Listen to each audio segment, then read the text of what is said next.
So ang next is ang kinadumtan ninyong drop. So para sa kuha, ang gwapo na height na mag-practice jud og drop. Kay kanang ma-feel na nimo na kanang drop na jud imong ginahimo, dili kay naga-pedal down lang ka. Is mga wheel height siguro mga tulo ka ano. Siguro ani mga ka-level or mas baba gamay ana. Okay na na. So, ang example nato today is ani nasa wheel height taas gamay. Ang first atong himon is like ingon sa atong mga master dara sa Davao, sila Marco, sila Shoti, sila Joelo. Ang pag-drop is gwapo. Naadyo ka sa tumoy, which is mas worse pa ni na feeling kaysa katong sa pinch gap na naghimo nato ganina. So, ang pinch gap siguro nakadiri banda para pag ana nimo sa bike, pag preload mo pinch siya diri, di ba? Ang drop is naadjud i-try nimo straight imong axle naadara mismo sa height. Whether kung tay ana ang angle sa imong normal na angle sa lawas, depende sa bike nimo ha. Kay ako pure trials man so nakatindog ang bike. So, ang gwapo na ko na angle is tungaan ni dira sa tumoy sa gap ana. Mo ni yung perfect para pag naog buhian ra na ko ang brake ug pugngan ra na ko ang pedal na di siya mudagan pa atras. Mo lang na. So kung streetish imong bike, yung position sa bike while before mo drop is nasa higda, then kani ipicenter po di mo siya dira ana po siya banda. Straight ang axle sa point of dropping. Dre hinahinay ka adto sa tumoy ana.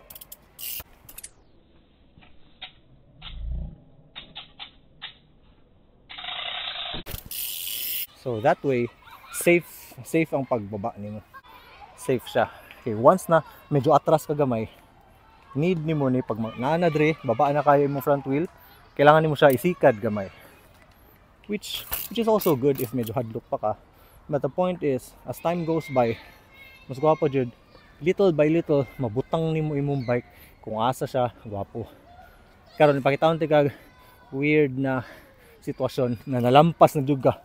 Nagsigag, hinahinay pa ana tapos nalampas na ka diri. Pakita na ko sa inyo. Lain kayong feeling ani.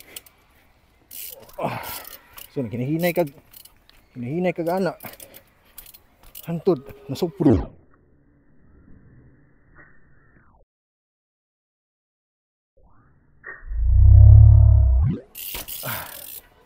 Diba? Isobra na ba to? Feeling na wala pa kayo. Pero feeling ako isobra na. Isobra siya. Pero guess what? Ang resulta pareha gyapon. As long as di jud ka na mauna imong naong paubos. Hadlock siya na feeling. Okay, musutoy naman ang bike paubos pag buhian nimo ang brake. Pero ang result is okay. Nakaland ka on both wheels. Karon ang problema na karon. Ang mas dakong problema is kung nabitin ka, naalang ka diri banda. Tapos naginahinay kag drop. Tapos nakalimot kag sikad kay feeling nimo naana ka sa tumoy. Kay kung naka sa tumoy ato okay na unta, di na ka mo sikad, buhian na lang nimo. Kina ka diri. Imo ang gibuhian. Wala ka kabantay sa imong pedal na mo atras ni gamay pag muana na. Una jud mo nose. So, in short, mas hadlock if makulang ang imuhang ligid kaysa sa masobra siya pagawas. So depende sa sitwasyon, naiuban na tag-as na jud kayo ng mga gap, which is di pa man ta mo drop ana. Ani lang sa masteron sa. So lahing istorya na pod to. Pag ma-master na nimo, di na maabot sa ato na sitwasyon. So for now, kanang fears na set aside sa kay di pa man ta maabot dira. Ang focus lang sa is kung saan pag-abot diri sa tumoy, kung saan feeling pag naa diri sa tumoy, and ang pag-practice ana para paspas nimo makuha is kani. So ang way na ko na pag-practice ana is ang pag-hops while naka-lock ang brake. Hop forward while naka-lock ang brake, duha ka buok. So di ka pedal kick hangtod sa tumoy. For a start, ana lang sa king ano. Kaya gud nato magsikad-sikad, for example lang ha. Nadara ang linya, paubos na ko ana. Pwede gud nato ana sikad-sikad. Ha? Pwede gud. Pero mas risky siya compared sa katong naka-brake tanan, ginahap nimo pa ana. Kay ngano kontrolado makay nimo tanan. Kani bantayon pa nimo kung magsikad-sikad ka, pedal kick hinahinay, pedal kick ka na pedal kick. Gamayng sipiat lang nimo ana. Gamayng overkick nimo or gamayng late na pag-brake nimo, mas layo na imong masutoy. So kung kani imong dulo nya nakalitan nimo, yabo ka paana, pwede ka maana. Di ba? Tapos nag-a-add og momentum sa bounce. Kay pag once naana ka sa dulo sa gap, sa edge mismo, pag imuha nang i-bouncy dira, pag imong i-gap na bounce sa tumoy, naga-start siya og bounciness na feel while naa ka sa edge, which is di nato na kailangan sa edge. So ang ako ang first na safe na way na nahibalan is ang back pa forward na wala nag-pedal kick. Ano lang na forward kani lock jud kay ni, bisan pa matagak ka, pwede ka makatamak. I mean pag napakasta sa platform, pakita na ko sa inyo mas dagan magudog og possible na mistakes if imo pang gina pedal kick, pedal, sikad, brake, ana ba. So kani kontrolado kay siya. Makaya din man abot sa tumoy. Gikan diri. Hinahinay juga pa ana, hinahinay. Oh, atras, forward. Oh, di ba? Makaya din nimo hantod sa pinakatumoy. Try na to ka nang lampason nato, yun jud ako lampas. Para lang jud makita na mas safe ang feeling nako sa ani nga binuhatan kaysa sa gina pedal kick nako siya while nagapaubos nako didto.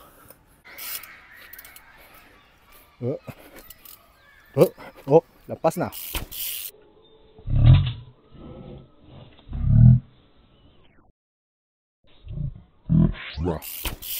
So ato siya. Weird ang feeling na mag-ambak na naka-brake. Pero helpful kay siya pag naana ka sa tumoy. And mao na ang reason kung anong panguranay na lang nako ang inani ka taas karon. Ngano panguranay naman. Kaya di naman ko madlok abot sa tumoy. First kay kabalon ako sa feeling kung saan nasa tumoy. Murag bouncy gamay ang bike. Tapos kabalon ako mo ready na paundangon ng bounce before mag-drop. Ma-feel na ako kung asa dapit ang ligid, kung nasobra na ba siya or kulang pa or eksakto dyan na sa tumoy. It's because dali na nimo siya ma-feel if kato na way, if kato untol-untol padto sa tumoy, if kato imong style, di kay ka mahadlok maabot sa tumoy. So mo na ani na drop, murag panguranay na lang siya. Kaya drop na ni dati ni misis dyan ako ni layo na magani tanawon hadlok. Pero pag once kabalo ka asa ka dapit, di jud ka maunsa. So dari ko sige kamali sa una kay mag pedal kick man.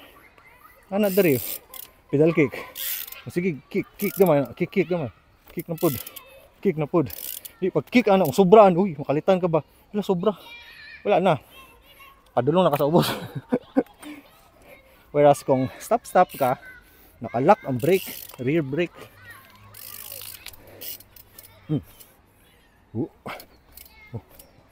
Tunga na.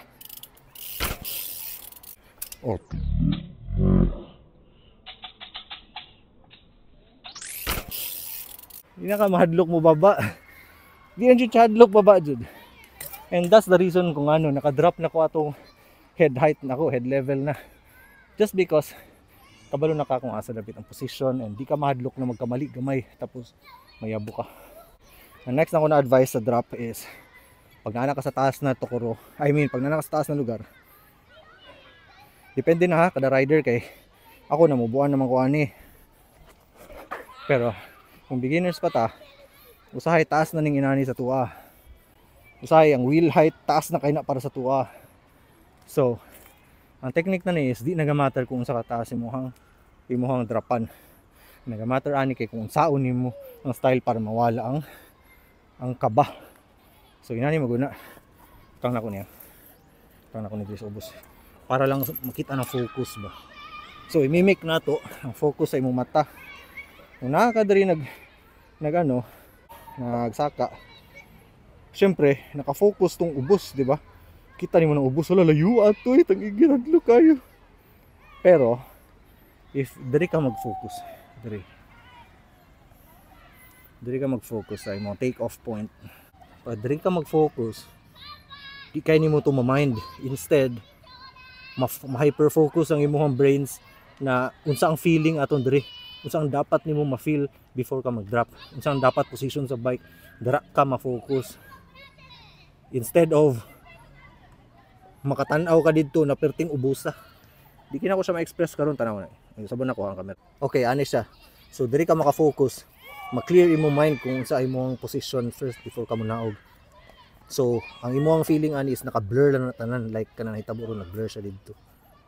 Tapos kung makatan-aw ka didto sa ubos, di ba, blur diri. Hindi ka maka-focus kung unsay dapat nimong position before ka mag-drop. Kay mahadlok man ka, kay lalum man na kayo sa imong paminaw. Diri dapat ka mag-focus. Okay? So mo na to, it's all about pag-focus nimo sa take off. So tiyanti ka ngano. So nganong dara maka mag-focus instead of dara? It's because para maka-take off kag maayo.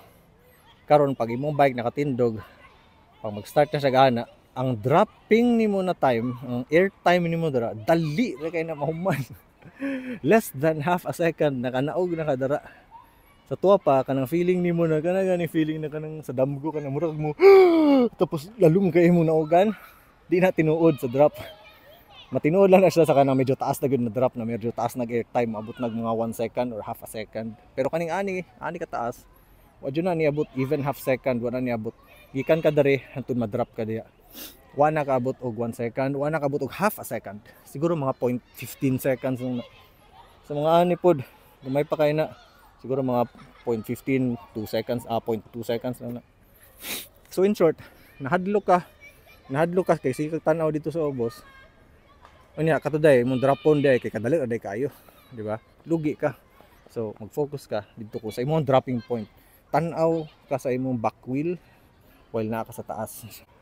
So diri ka, tan-aw ka sa imong back wheel and mag-focus ka diri, ayaw dito. Diri ka mag-focus sa imong back wheel. So kulaton nimo jud ang back wheel, maabot jud na diri. Pag naa ka diri, feeling nimo matagak na ng front, pero actually tungod sa imong handlebars, ma-feel nimo kung asa dapit ang rear wheel eh. So ma-feel na nimo siya na ay naa ko sa tumoy, oy sobra na gamay, oy kulang pa. Basta diri lang jud ka mag-focus diri sa akong ginatamakan na puti na sapatos, diri lang jud ka mag-focus. And then pag ready na ka mo buhi, pwede na ka di mo piyong or mas una pa nimo landing kaysa sa pagpilok sa imong mata. Naana ka sa ubos. So mao na ang way na nawala na ako, natanggal na ako ang mind games sa drop nga ani kataas. Katong sa mas taas pa sa ulo or katong sa ulo level na ako, medyo dugay pa na ako mag-get over. Napa ko'y hadlok. So ang sitwasyon nako dito is makalingi jud ko sa ubos. Makalingi jud ko after na ako mag-focus dara, ready to drop na ko. Makalingi mo ko dito balik before ko mag-drop. So mukulba gyapon siya gamay. But then ikapila na ako siya nahimo eh. So it means na progress, mawala jud imong hadlok later on. Focus lang sa edge. Position before mag-drop. Kana lang jud ang focus nimo. Ang purpose sa imuhang tiil is para lang malak ang pedal para dili ka muatras ang bike in kasog na short ang imuhang pag-abot sa tumoy, tay na short ka na pa dito diri banda. Para dili mo atras ang ligid balik. Kay kung maatras na ligid gamay, nose dive ka. So at first focus ka diri. Then next is make sure na imong ligid na diri sa tumoy or sobra gamay. And then focus ka sa pag lower sa bars. So kani ako nanapod. Kani ako ang bike kay pure trials man eh. So ang angle sa pag-lower na ako sa bars gikan diri ana lang. Pero kanang mga street bike ninyo ana naman nadaan, di ba? Ang pag-lower sa bars ninyo halos mo level na ang bike halos, di ba? Which is mas gwapo. Ang gwapo na landing ana is paana na landing. Tag. It's either una gamay ang likod unya front ana. Unya na ninyo to isipon tong landing una ang back wheel ana. Unya na to. Okay, makadisgrasya to if kana inyong i-focus first. Ang gwapo is muland jud siya tama na drop, which is mo na ang ginahimo sa mga taas na gyud na drop. Di na maka muland na back wheel lang ana. pwede good pero pag professional na kano. ato lang sa for a start. Drop na gwapong angle pagbaba, paana tapos ana. Ayaw sa jud pag attempt og ana. Ikapila na ko ana nahayang kay mao nang gina-attempt na ko perminti sa una kay atat lagi kaayo. Ayaw lang sa ato. Dali na siya himuon pag once masanay na ka og drop diri. Kaya ang problema mo gud ang pag-start sa drop. So pag master nimo pag-start sa drop, paspas kay mahuman ang drop. Edi pag master nimo na, ito na nimo tong paana lang. Which is ipakita na ko sa inyo kung saan. Kani jud siya. You have to be really naka-sight jud sa tumoy. Dapat sureball jud ka na naka sa tumoy ani, mas madali siya kung nasa sa tumoy. Drop na first ang rear wheel. Rear wheel ang landing. Okay? Nakambak lang ko. And then ato. Ano lang? Unang rear wheel. Usap ako isa. Bakambak na naka-brake. And then pag nasa tumoy. Oh. Di ba? Ano lang? Ayaw kayo i-mind ang paglanding sa kanila sa aking pang mind ang pag take off gikan sa tumoy. Ayun lang. Ito nakatabang ko. Perting taas sa video si Kuya Yaw Yate.